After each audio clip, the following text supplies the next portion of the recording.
लग्नानंतर होईलच प्रेम. प्रेक्षकांनो, मालिका खूप सुंदर वळणावरती चाललेली आहे आणि आत्ता त्याच्यातच काव्याची एंट्री झालेली आपण पाहिलेली आहे. मुळातच या सगळ्यामध्ये काव्याच्या येण्याने एक पॉझिटिव्ह बदल आता इकडे देशमुख फॅमिलीमध्ये घडणार आहे आणि ते म्हणजे नंदिनीची गुड न्यूज तर मिळणारच आहे, पण एक नाही तर दोन गुड न्यूज कामत फॅमिलीत येणार आहे. हो प्रेक्षकांनो, आपण तर पाहिलं की सोनोग्राफी अर्धवट राहिले, पण या अर्धवट राहिलेल्या सोनोग्राफीमध्ये काय नक्की घडलं? अर्धवट राहिलेल्या सोनोग्राफीमध्ये आता मात्र नंदिनीला काय सांगितलं डॉक्टरांनी आणि त्यानंतर काव्याने कसा चमत्कार केलाय आणि चमत्कार करत सगळ्यांच्या समोर कशी दोन गुड न्यूज आणलेल्या आहेत, नक्की काय घडलंय, कसं घडलंय आणि याच्यातच मात्र आता रम्या, वसू आणि विजय यांची कारस्थानं काव्याच्या समोर आलेत आणि त्यानंतर काव्याने मात्र आता धिंगाणा करत इकडे आता घरामध्ये सगळ्यांना सगळं सत्य सांगत काय केले बघू. प्रेक्षकांनो, आपण तर पाहिलं की आता डॉक्टर दीक्षित आतमध्ये आल्यावरती डॉक्टर दीक्षितांनी सगळ्यांना ओरडून आता बाहेर पाठवलेलं आहे आणि सोनोग्राफीला फक्त आता आईच इकडे थांबेल असं सांगितलेलं आहे. नंदिनीला असं वाटतं की आपण आता घरच्यांना काही सांगितलेलं नाहीये म्हणून डॉक्टरांनी कदाचित सगळ्यांना बाहेर पाठवलं असेल, पण त्याच वेळेला नंदिनी सांगते थँक्यू डॉक्टर. डॉक्टर म्हणतात कशासाठी आणि त्यावरती ती काहीच बोलत नाहीये आणि त्यानंतर डॉक्टर सांगतात एक काम करा, चेकअप करा, ह्यांची सोनोग्राफीला सुरुवात करा आणि त्यानंतर मग आता इकडे सोनोग्राफीला सुरुवात होते आणि त्याच वेळेला सोनोग्राफीला सुरुवात झाल्यावरती मग आता जी सोनोग्राफी करणारी डॉक्टर आहे ती आता सांगायला लागते मॅडम अहो म्हणजे हे बघा ना, बाळाला त्या म्हणत होत्या की 2 महिने झालेत, पण यावरती नंदिनी सांगते आम्हाला माहिती आहे की बाळ नाही आहे, पण तरी सुद्धा यावरती ती म्हणते काय बोलताय तुम्ही? अहो तुम्ही तर सांगताय की 2 महिने झालेत, पण 2 महिने नाही, अहो 3 महिने झालेत. आता हे ऐकल्यावरती इकडे आता नंदिनी सांगायला की डॉक्टर अहो काय आहे हे सगळं आणि त्यावरती डॉक्टर म्हणतात 1 मिनिट काय बोलतेस तू? अच्छा बघू सोनोग्राफीचे रिपोर्ट असं म्हणत डॉक्टर आता सोनोग्राफीचे रिपोर्ट ज्या वेळेला पाहायला घेतात तेव्हा डॉक्टरांच्या पायाखालची जमीन हादरते आणि डॉक्टर त्यावेळेला नंदिनीला म्हणतात 1 मिनिट आपण आता याच्या आधी सोनोग्राफी तुमची केली नव्हती का? यावरती नंदिनी सांगते नाही आणि त्यावरती डॉक्टर म्हणतात माझ्या लक्षात काही गोष्टी आलेल्या आहेत, मला असं वाटतंय की तुम्ही प्रेग्नेंट राहिला होता त्यावेळेला तुमच्या पोटात ट्विन्स बाळ होते आणि त्यावरती नंदिनी म्हणते काय बोलताय, म्हणजे एक बाळ माझं सुखरूप आहे का? डॉक्टर म्हणतात ते सुखरूप आहे की नाही आहे हे सोनोग्राफीत आत्ता सध्या कळणार नाही आहे आणि त्यावरती नंदिनी खूप खुश झाले, नाही मला माहिती आहे माझं बाळ सुखरूप असणार. यावरती डॉक्टर म्हणतात हे बघा एक काम करा, सोनोग्राफी नीट करून घ्या आणि आत्ता 3 महिने झालेत ना, आपण 1 महिना अजून वाट बघूया. हे जर का बाळ आता व्यवस्थित सर्वाईव्ह झालं ना तर हे बाळ जगू शकतं आणि आता तुम्ही आई होऊ शकता.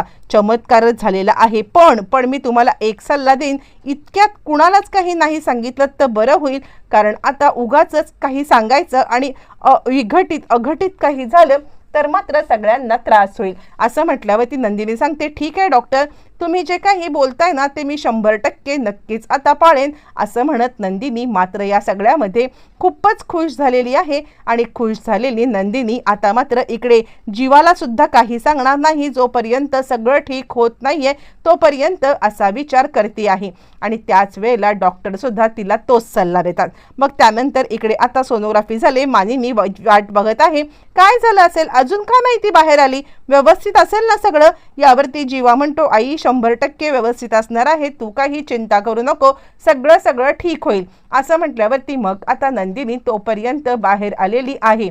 नंदिनी ज्या वेळेला बाहेर येते त्यावेळेला मात्र आता जीवा तिला विचारतोय काय ग नंदिनी काय झालं? नंदिनी सांगायला लागते काही नाही सगळं ठीक आहे. त्यावरती मानिनी म्हणते मी एकदा डॉक्टरांशी बोलून घेऊ का? त्यावरती नंदिनी म्हणते नाही त्याची काही गरज नाहीये, डॉक्टर म्हटले व्यवस्थित आहे, आता 1 महिन्यानंतर परफेक्ट बोलवलेलं आहे. असं म्हटल्यावरती मग आता इकडे जीवा विचार करतोय की ही बाहेर आल्यापासून इतकी खुश का आहे, काय झालंय? यावरती मानिनी म्हणते काही नाही, अरे डॉक्टर ज्या वेळेला सांगतात ना की आता बाळ आणि आई सुखरूप आहेत त्यावेळेला आईला जो काही आनंद होतो तो तुला काय कळणार रे? असं म्हटल्यावरती तो म्हणतो ठीक आहे बाबा, तुम्हालाच सगळं समजतंय. बरं आता हे सगळं झाल्यावरती मग लगेचच इकडे आता जीवा सांगायला लागतो चला आपण जायचं का घरी? आणि त्याला उत्सुकता लागले की नंदिनी बाहेर आल्यापासून इतकी खुश का आहे, नक्की आता काय झालंय असा तो विचारच करत बसलाय. बरं हे सगळं होत असताना आता नंदिनी घरी आली. घरी आल्यावर ती जीवाला काहीच कळत नाहीये की काय चाललंय आणि तो म्हणतोय काय झालं, डॉक्टर काय म्हटले. आणि त्यावरती नंदिनी सांगते, आत्ता जर का मी नाही सांगितलं तर चालेल का? मी वेळ आल्यावरती तुम्हाला सगळं सांगेन. आणि यावरती जीवा म्हणतो, काही घाबरण्याचं कारण आहे का? यावरती ती म्हणते, नाही, बिलकुल घाबरण्याचं काहीच कारण नाही आहे. मी जे काही सांगेन ना त्याने तुम्हाला आनंदच होईल. पण हा आनंद 100% खरा आहे खोटा आहे हे जोपर्यंत मी स्वतः पडताळून पाहत नाहीये तोपर्यंत मी तुम्हाला काहीच बोलणार नाही.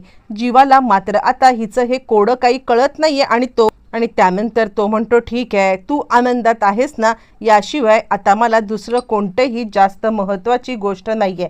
तू आनंदात राहा बास, असं म्हणत तो आता खूपच खुश झालेला आहे. आणि त्यानंतर ती सांगते, म्हणजे ती मनातल्या मनातच म्हणत आहे की ज्या वेळेला तुम्हाला ही आनंदाची बातमी कळेल ना त्यावेळेला तुम्ही सुद्धा खूप खुश असणार आहात. असं आता म्हटल्यावरती इकडे आता जीवा विचार करतोय, काय सांगितलं असेल? बाळाबद्दल काही आनंदाची बातमी असेल, ठीक आहे, बघूया. बरं, तोपर्यंत घरी आलेली आहे. काव्या ज्या वेळेला घरी आले आणि त्याच वेळेला आता इकडे आलेला आहे तो म्हणजे पार्थ. आणि पार्थ पाहतोय तर काय, काव्याने आता मस्त तयारी केले आणि त्यानंतर बाबा मी तुझी वाट पाहत आहे असं बोर्ड दिलेलं आहे आणि आई आणि मी तुझी वाट पाहते, आम्ही खूप तुला मिस केलं.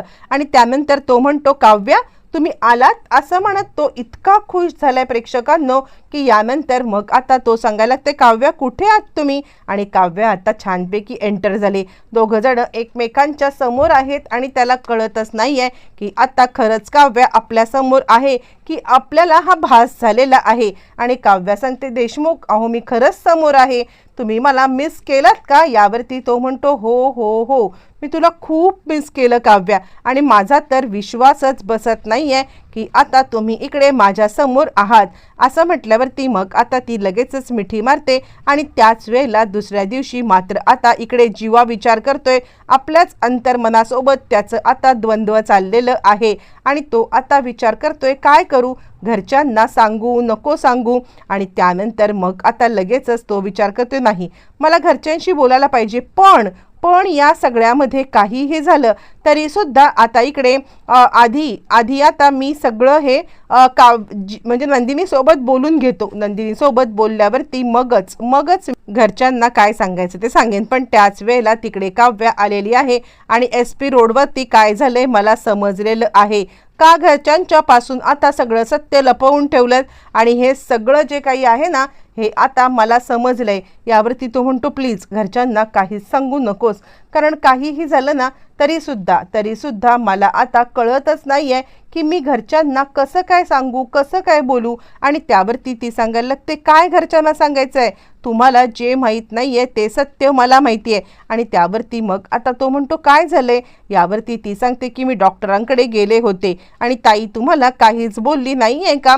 आणि त्यावरती मग आता जीवा म्हणतो, नाही, कशाबद्दल? म्हणजे काल डॉक्टरांकडून आल्यापासून ती तर खूपच खुश आहे, पण मला काही बोललेली मला आठवत नाहीये. काय झाले डॉक्टर, काय बोललेत, तुला काय माहिती आहे? आणि यावरती ती आता सांगायला लागते, खरं तर आता ताईला ट्विन्स होणार होते आणि त्यातलं एक बाळ सुखरूप आहे, पण डॉक्टरांनी सांगितले की 1 महिनाभर आता आपण बघूया आणि महिन्यानंतर काय तो निर्णय घेऊया. जीवाला खूपच आनंद झालाय आणि तो म्हणतो, नाही, पण नंदिनी मला काही नाही बोलली. यावरती ती म्हणते, ती घाबरले.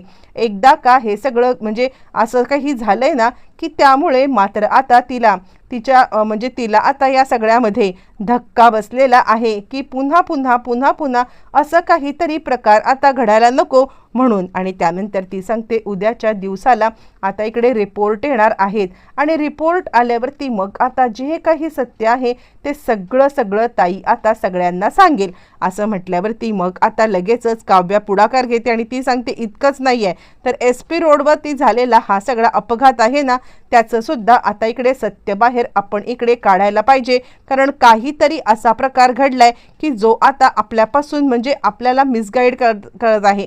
मुद्दामच कोणीतरी हे केले ते तर आपण शोधूनच काढू.